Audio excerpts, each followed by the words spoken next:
রাজধানীর রায়ের বাজারে মাদক ব্যবসায়ীদের ধরতে গিয়ে গুলিতে আহত হয়েছেন মোহাম্মদপুর থানা পুলিশের এক সদস্য। সকালে তালিকাভুক্ত মাদক ব্যবসায়ী ইব্রাহিম চৌধুরীকে ধরতে গেলে এ ঘটনা ঘটে। ডিএমপির তেজগাঁও বিভাগের উপকমিশনার হারুনুর রশিদ জানিয়েছেন, সকাল 9টার দিকে মাদক ব্যবসায়ী ইব্রাহিমের বাসায় পুলিশ গেলে সে পালানোর চেষ্টা করে। এক পর্যায়ে পুলিশকে লক্ষ্য করে গুলি ছোড়ে ইব্রাহিম। এতে আহত হন মোহাম্মদপুর থানার এএসআই উজ্জ্বল খান। এ সময় পুলিশের পাল্টা গুলিতে আহত হয় ইব্রাহিম। দুজনকে সোহরাওয়ার্দী হাসপাতালে ভর্তি করা হয়েছে। ইব্রাহিমের কাছ থেকে একটি পিস্তল ও মাদক উদ্ধার করা হয়েছে।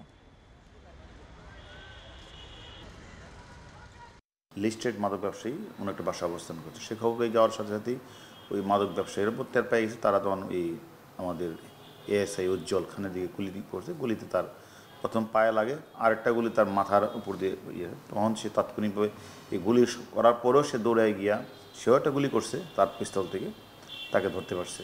আরও যে কজন ছিল তারা দৌড়ে পালিয়ে গেছে, তাদেরকে আমরা এখন শনাক্ত করার চেষ্টা করছি এবং সে সুস্থ হওয়ার পরে তাকে রিমান্ডে এনে বাকি আসামিদের গ্রেপ্তার করা হবে।